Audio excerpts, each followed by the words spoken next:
নমস্কাৰ প্ৰিয় দৰ্শকসকল, এবাৰ শাওণ মাহত বৃহস্পতি আৰু শুক্ৰ গ্ৰহৰ সংযোগত গজলক্ষ্মী ৰাজযোগৰ সৃষ্টি হ'ব আৰু সেই গজলক্ষ্মী ৰাজযোগে ছটা ৰাশিৰ ওপৰত বিশেষ শুভ পৰিৱৰ্তন লৈ আনিব। সেই ছটা ৰাশিৰ এই শাওণ মাহত বিভিন্ন প্ৰকাৰৰ উন্নতি প্ৰগতিৰ যোগ আহি পৰিব। গতিকে সেই ছটা ৰাশি কি হয় কি জানিবা আপোনাৰ ৰাশিৰ বাবেও এইবাৰ শাওণ মাহত হ'বলগীয়া গজলক্ষ্মী ৰাজযোগৰ প্ৰভাৱ পৰিব ধৰে সেই বিষয়ে জানিবলৈ ভিডিঅ'টো শেষলৈকে চাই থাকিব। অহা ২৪ জুলাই তাৰিখে ৰাতিপুৱা ৫:১৪ এই গজলক্ষ্মী ৰাজযোগৰ সৃষ্টি হ'ব গৈ আছে। গতিকে এই প্ৰভাৱ আপোনালোকে সম্পূৰ্ণ মাহটো লাভ কৰিব পাৰিব। অৱশ্যে ভিডিঅ'টো আৰম্ভ কৰাৰ পূৰ্বে আপোনালোকলৈ এটা বিশেষ অনুৰোধ যে ভিডিঅ'টোত এটা লাইক কৰিব আৰু যদি প্ৰথমবাৰৰ বাবে এই চেনেলটোলৈ আহিছে তেতিয়াহ'লে চেনেলটো ছাবস্ক্ৰাইব কৰি কমেণ্ট বক্সত জয় শ্ৰীকৃষ্ণ লিখিবলৈ একেবাৰে নাপাহৰিব। গতিকে আহক এইবাৰ শাওণ মাহত হ'বলগীয়া এই ৰাজযোগৰ প্ৰভাৱ আপোনাৰ ওপৰত কেনেধৰণৰ হ'ব সেই বিষয়ে জনাওঁ। মেষ ৰাশিৰ ব্যক্তিসকলৰ বাবে এইবাৰ শাওণ মাহত হ'বলগীয়া গজলক্ষ্মী ৰাজযোগৰ প্ৰভাৱ ভাগ্যস্থানৰ সৈতে থাকিব, যিটো কাৰণত আপোনাৰ আকস্মিক ভাগ্যৰ উন্নতি প্ৰগতিৰ যোগ আপুনি এই মাহটোত দেখিবলৈ পাব। কিন্তু অকণমান কষ্ট কৰিলেহে আপোনাৰ ভাগ্যত শুভ ফল আহিব। যদি কষ্ট নকৰাকৈ থাকে তেতিয়াহ'লে কিন্তু আপোনাৰ শুভ ফল আপুনি লাভ নকৰিব। গতিকে যিমান পাৰে কষ্ট কৰাৰ চেষ্টা কৰক, দেখিব আপুনি নিজৰ ভাগ্য নিজেই পৰিৱৰ্তন কৰিব পাৰিব। লগতে পিতৃৰ উন্নতি প্ৰগতিৰ যোগ দেখা পোৱা গৈছে। পিতৃৰ কিবা শুভ খবৰ এই মাহটোত আপুনি লাভ কৰিব। আৰ্থিকভাৱে কিন্তু মাহটো অতি সুন্দৰ, কাৰণ শুক্ৰ গ্ৰহৰ এক বিশেষ প্ৰভাৱে আপোনাৰ ধন টকা পইচাৰত কিছু উন্নতি প্ৰগতি দিয়াও দেখা যাব। আপুনি যদি বিবাহিত তেতিয়াহ'লে প্ৰিয়জনৰ ফালৰ পৰাও আৰ্থিকভাৱে হয়তো সুবিধা লাভ কৰিব পাৰে। প্ৰিয়জনৰ আকস্মিক কিবা খবৰ লাভ কৰাৰ সম্ভাৱনা দেখা পোৱা গৈছে। কিন্তু কষ্ট অকণমান কৰিব লাগিব। কষ্টৰ পৰিমাণ যিমানে আপুনি বঢ়াব সিমানেই মাহটো আপোনাৰ বাবে শুভ আৰু মংগলময় হৈ পৰিব। বৃষ ৰাশিৰ ব্যক্তিসকলৰ বাবে এইবাৰ শাওণ মাহটোত গজলক্ষ্মী ৰাজযোগৰ প্ৰভাৱ ধনস্থানৰ সৈতে থাকিব, যিটো কাৰণে আপোনাৰ এই মাহত হাতত ধন টকা পইচাৰ বৰ বিশেষ অভাৱ নহয়। ক'ৰবাৰ পৰা নহয় ক'ৰবাৰ পৰা মেনেজ হ'ব। যিহেতু শুক্ৰ হৈছে ধনৰ কাৰগ্ৰহ আৰু ধনৰ স্থানৰ সৈতে যেতিয়া শুক্ৰৰ স্থিতি হ'ব, সেই সংযোগ আপোনাৰ বাবে এই মাহটো অতি লাভদায়ক হ'ব। অৱশ্যে অকণমান স্বাস্থ্যজনিত ক্ষেত্ৰৰ ফালৰ পৰা মধ্যম, স্বাস্থ্যজনিত ক্ষেত্ৰত মাজে সময়ে হাতত থকা ধন খৰচ কৰিবলগীয়া হ'ব পাৰে। কিন্তু আপুনি আপোনাৰ কথা বতৰাৰে আনক প্ৰভাৱিত কৰিব পাৰিব। আপুনি আপোনাৰ ব্যক্তিত্বৰে আনক অতি সোনকালে প্ৰভাৱিত কৰাৰ এক ব্যক্তিত্ব এই গজলক্ষ্মী ৰাজযোগে প্ৰদান কৰিব, যিটো ক্ষেত্ৰত এই মাহটো আপোনাৰ অতি সুন্দৰভাৱে পাৰ হোৱা পৰিলক্ষিত হ'ব। মিথুন ৰাশিৰ ব্যক্তিসকলৰ এইবাৰ গজলক্ষ্মী ৰাজযোগৰ প্ৰভাৱ আপোনাৰ যিহেতু ৰাশিৰ ওপৰত থাকিব, গতিকে যিটো অতি শুভ সংযোগ, কাৰণ আপোনাৰ ৰাশিৰ ওপৰত বৃহস্পতি গ্ৰহ পূৰ্বৰ পৰাই আছে আৰু এতিয়া এই মাহত আপোনাৰ ৰাশিত শুক্ৰ গ্ৰহৰো প্ৰৱেশ হ'ব, যিটো কাৰণত আপুনি স্বাস্থ্য পাতিৰ ফালৰ পৰা নিজকে সবল যেন অনুভৱ কৰিব পাৰিব। আপোনাৰ সৌন্দৰ্যত বৃদ্ধি পাব, কাৰণ শুক্ৰ হৈছে সৌন্দৰ্যৰ কাৰক গ্ৰহ। গতিকে সৌন্দৰ্যৰ কাৰক গ্ৰহ ৰাশিত স্থিতি হোৱাৰ লগে লগে আপোনাৰ সৌন্দৰ্য কিছু বৃদ্ধি পাব। লগতে যদি ব্যৱসায় বাণিজ্য কৰি আছে, শুক্ৰৰ প্ৰভাৱত আপোনাৰ ব্যৱসায় বাণিজ্যত উন্নতি প্ৰগতিৰ যোগ পৰিলক্ষিত হৈছে। বৈবাহিক সম্পৰ্কত মধুৰতা আহিব। বিশেষকৈ শিক্ষা দীক্ষাৰ ক্ষেত্ৰতো শুভ ফল প্ৰাপ্তিৰ সম্ভাৱনা এই মাহটোত পৰিলক্ষিত হৈছে। অকণমান যাত্ৰা ভ্ৰমণ কিছু হ'ব, হয়তো আধ্যাত্মিক যাত্ৰাও এই মাহটোত হ'ব পাৰে। ক'ৰবাত ধাৰ্মিক স্থললৈ আপুনি যাত্ৰা কৰিবলগীয়া হ'ব পাৰে। বাকী কিন্তু শুক্ৰ গ্ৰহৰ স্থিতিয়ে আপোনাৰ এই সম্পূৰ্ণ শাওণ মাহটোত এক আৰ্থিক ক্ষেত্ৰতো বিশেষ শুভ পৰিৱৰ্তন লৈ অনা পৰিলক্ষিত হ'ব। একেদৰে কৰ্কট ৰাশিৰ ব্যক্তিসকলৰ এইবাৰ শাওণ মাহত গজলক্ষ্মী ৰাজযোগৰ প্ৰভাৱ আপোনাৰ দ্বাদশ স্থানৰ সৈতে থাকিব। দ্বাদশ স্থানত অৱশ্যে শুক্ৰৰ স্থিতি অত্যন্ত শুভদায়ক, কাৰণ শুক্ৰ দ্বাদশত থাকিলে যদিও খৰচ হয় কিন্তু নিজৰ ব্যক্তিগত ক্ষেত্ৰতহে খৰচ হোৱা দেখা যায়। স্বাস্থ্য পাতিৰ ফালৰ পৰাও শুক্ৰই শুভ ফল প্ৰদান কৰে, কিন্তু যিহেতু বৃহস্পতিও লগত আছে, যাৰ বাবে স্বাস্থ্যজনিত ক্ষেত্ৰতো অকণমান খৰচ হোৱাৰ সম্ভাৱনা পৰিলক্ষিত হৈছে ঘৰত নতুন সম্পত্তিৰ আগমনৰ সম্ভাৱনা আছে। মনৰ আশাবোৰ আপোনাৰ পূৰণ হ'ব, কিন্তু ঘৰৰ পৰা ক'ৰবাত ওলাই গ'লেহে আপুনি মনৰ আশাবোৰ পূৰণ কৰিব পাৰিব। ঘৰত থাকিলে বৰ বিশেষ কাম বনবোৰ সিমান আপোনাৰ নহয়, কিন্তু ঘৰৰ পৰা বাহিৰত ওলাই গ'লেহে আপোনাৰ কাম বনত উন্নতি প্ৰগতিৰ যোগ পৰিলক্ষিত হৈছে। সৰু সুৰা ভ্ৰমণ যাত্ৰাৰ যোগ দেখা গৈছে। বিশেষকৈ তীৰ্থ ভ্ৰমণৰ যোগ কিন্তু এই মাহটোত প্ৰবল দেখা পোৱা গৈছে। গতিকে কৰ্কট ৰাশিৰ ব্যক্তিসকলে সৰু সুৰা ভ্ৰমণ নতুবা যাত্ৰা এই শাওণ মাহটোত কৰিব লাগিব।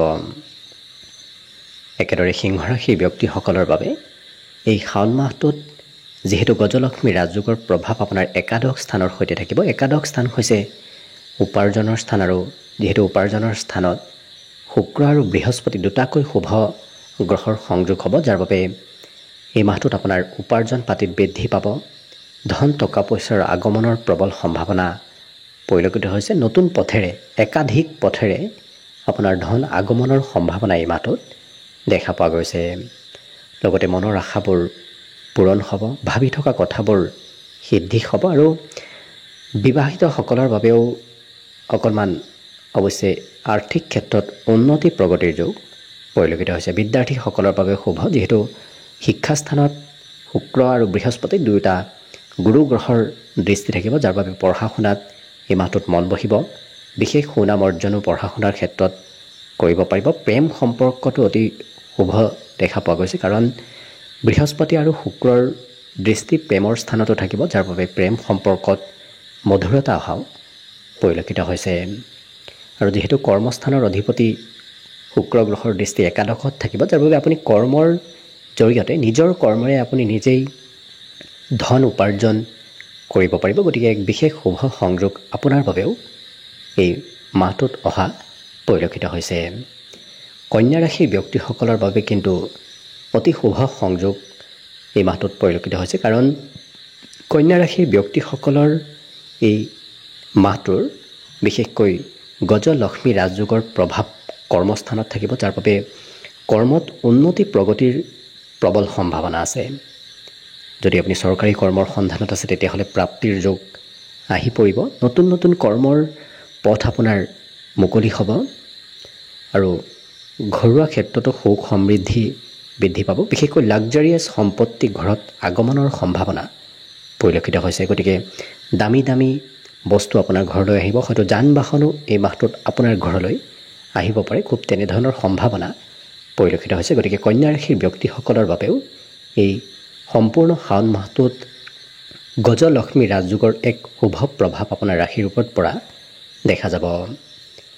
ইয়াৰ উপৰিও তুলা ৰাশিৰ ব্যক্তিসকলৰ বাবেও শুভ, কাৰণ তুলা ৰাশিৰ ব্যক্তিসকলৰ যিহেতু ভাগ্যস্থানত শুক্ৰ গ্ৰহৰ স্থিতি হ'ব, আৰু ভাগ্যস্থানত শুক্ৰ গ্ৰহৰ স্থিতি হোৱাৰ লগে লগে আপোনাৰ জীৱনত এক শুভ পৰিৱৰ্তন আহিব ধৰিব। হঠাৎ ভাগ্যত পৰিৱৰ্তন আপুনি এই মাহটোত দেখিব পাব। পিতৃৰো স্বাস্থ্য পাতিত সবলতা আহিব, পিতৃৰ উন্নতি প্ৰগতিৰ যোগো আপোনাৰ পৰিলক্ষিত হৈছে। ভাতৃ ভগ্নীৰ কিবা শুভ খবৰ এই মাহটোত আপুনি লাভ কৰিব, কিন্তু কষ্ট কৰি যাওক। কষ্ট কৰিলেহে আপুনি বিশেষ ভাগ্যৰ সুফল ল'ব পাৰিব, কাৰণ তৃতীয় স্থানত যিহেতু শুক্ৰ গ্ৰহৰ আৰু বৃহস্পতি গ্ৰহৰ দৃষ্টিত থাকিব, যিটো কাৰণত কষ্টৰ অকণমান প্ৰয়োজন আছে। কষ্ট কৰিলেহে আপুনি নিজৰ ভাগ্যৰ শুভফল লাভ কৰিব, কিন্তু কষ্ট নকৰি ঘৰতে থাকিলে বৰ বিশেষ কিন্তু শুভফল নাপাব। কিন্তু কষ্ট কৰিলে দেখিব আপুনি এই মাহটোত নিজৰ ভাগ্য নিজে সলনি কৰিব পাৰিব। একেদৰে বৃশ্চিক ৰাশিৰ ব্যক্তিসকলৰ গজলক্ষ্মী ৰাজযোগৰ প্ৰভাৱ আপোনাৰ অষ্টম স্থানৰ সৈতে থাকিব, যিটো কাৰণত অকণমান ফলাফল কিছু মধ্যম, কিন্তু ধনৰ স্থানত দৃষ্টিয়ে আপোনাৰ হাতত ধন টকা পইচাৰ সঞ্চয় কৰাব। যদিও স্বাস্থ্যৰ ফালৰ পৰা মধ্যম খৰচ স্বাস্থ্যটো হ'ব পাৰে, তথাপি আপুনি নিজৰ স্ব উপাৰ্জিত ধন সঞ্চয় কৰিবলৈ সক্ষম হ'ব পাৰিব। আপুনি কথা বতৰাৰে আনক প্ৰভাৱিত কৰিব পাৰিব, কাৰণ বাণীৰ স্থানত শুক্ৰ বৃহস্পতিৰ সংযোগে দৃষ্টি সংযোগে আপোনাৰ কথা বতৰাত মধুৰতা আনিব। কথা বতৰাত আনক আপুনি প্ৰভুত্ব বিস্তাৰ কৰিব পাৰিব, যাৰ বাবে আপুনি কোৱা কথাবোৰ এই মাহটোত সকলোৱে মানি চলাও পৰিলক্ষিত হ'ব। গতিকে আপোনাৰ বাবেও শুভ বুলিয়ে ক'ব পাৰি। আৰু ধনুৰাশিৰ ব্যক্তিসকলৰ অৱশ্যে সপ্তম স্থানত এই গজলক্ষ্মী ৰাজযোগৰ প্ৰভাৱ এই শাওণ মাহত থাকিব। গতিকে সপ্তম স্থানত গজলক্ষ্মী ৰাজযোগৰ প্ৰভাৱে আপোনাৰ নতুন বিবাহৰ যোগ লৈ আনিব। গতিকে যদি আপুনি বিবাহৰ উপযুক্ত ব্যক্তি তেতিয়াহ'লে এই মাহটোত আপোনাৰ বিবাহ বাৰুৰ কথাবোৰ আগবাঢ়ি যাব। বৈবাহিক সম্পৰ্কত মধুৰতা আহিব। ব্যৱসায় বাণিজ্য যদি কৰি আছে সেই ব্যৱসায় বাণিজ্যত শুক্ৰ বৃহস্পতিৰ সংযোগে আপোনাৰ এক বিশেষ উন্নতি প্ৰগতি দিয়া পৰিলক্ষিত হ'ব।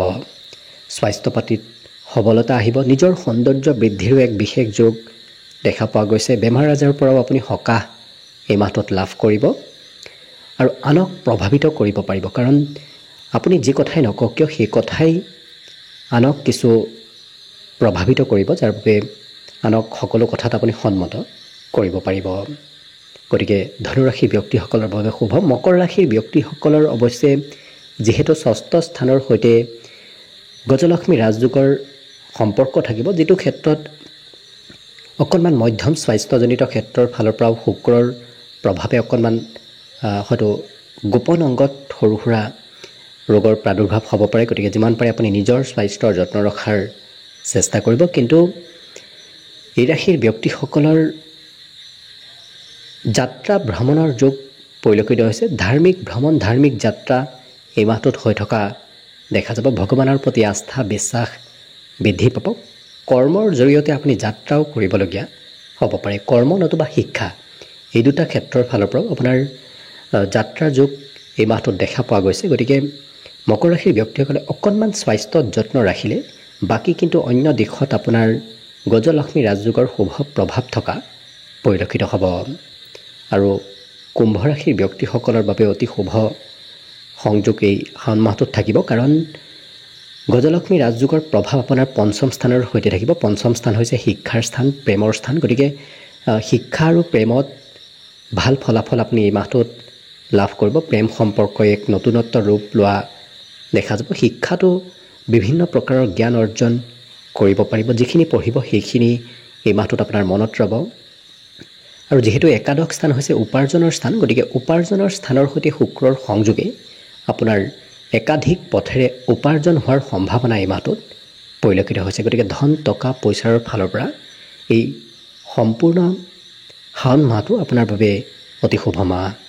লগতে মনৰ আশাবোৰো পূৰণ হ'ব। আপুনি যদি মনত কিবা কথা ভাবি আছে সেই ভাবি থকা কথাবোৰ সিদ্ধি হোৱাৰ সম্ভাৱনাও পৰিলক্ষিত হৈছে। গতিকে কুম্ভ ৰাশিৰ ব্যক্তিসকলৰ বাবেও গজলক্ষ্মী ৰাজযোগৰ শুভ প্ৰভাৱ সম্পূৰ্ণ শাওণ মাহটোত আপোনাৰ ওপৰত থকা পৰিলক্ষিত হ'ব। আৰু শেষত মীন ৰাশিৰ ব্যক্তিসকলৰ বাবেও এই শাওণ মাহৰ শুভ সংযোগটো অত্যন্ত শুভ। কাৰণ গজলক্ষ্মী ৰাজযোগৰ প্ৰভাৱ আপোনাৰ চতুৰ্থ স্থানত থাকিব, যিটো ক্ষেত্ৰত আপুনি ঘৰত সুখ সমৃদ্ধি আপোনাৰ বাঢ়িব। বন্ধু বান্ধৱৰ সৈতে ভাল সম্পৰ্ক থাকিব। ঘৰত লাক্সাৰিয়াছ সম্পত্তিৰ আগমনৰ যোগ পৰিলক্ষিত হৈছে। হয়তো যান বাহনো আপোনাৰ ঘৰলৈ এই মাহটোত আহিব পাৰে। লগতে যিহেতু কৰ্মস্থানত পূৰ্ণ দৃষ্টি থাকিব এই ৰাজযোগৰ, গতিকে কৰ্মত ভাল ফলাফল আপুনি লাভ কৰিব। নতুন কৰ্মৰ সন্ধানত থকা ব্যক্তিসকলৰ বাবে এই সম্পূৰ্ণ শাওণ মাহটো অত্যন্ত শুভ মাহ। কাৰণ শুক্ৰ বৃহস্পতিৰ এক শুভ দৃষ্টি সংযোগে আপোনাৰ কৰ্মত বিশেষ এক শুভ পৰিৱৰ্তন লৈ আনিব। গতিকে একাধিক পথতো অৱশ্যে কৰ্ম আপুনি কৰিবলগীয়া হ'ব পাৰে। কাৰণ এটা কামত ব্যস্ত থকা দেখা নাযায়। কাৰণ মীন ৰাশিৰ ব্যক্তিসকলৰ এই সম্পূৰ্ণ শাওণ মাহটোত গজলক্ষ্মী ৰাজযোগৰ প্ৰভাৱত আপুনি একাধিক কৰ্মৰ সৈতে জড়িত থাকিবলগীয়াও হ'ব পাৰে। গতিকে লক্ষ্য কৰিলে প্ৰায় প্ৰতিটো ৰাশিৰ বাবে শুভ। বিশেষকৈ এই 6টা ৰাশিৰ বাবে অতি শুভ ফল এই গজলক্ষ্মী ৰাজযোগৰ প্ৰভাৱ পৰা দেখা যাব। গতিকে আশা কৰিছোঁ আপোনাৰ জীৱনটো যেন শুভ আৰু মংগলময় হৈ পৰক, তাৰেই কামনাৰে ভিডিঅ'টো আজিৰ বাবে ইমানতে সামৰণি।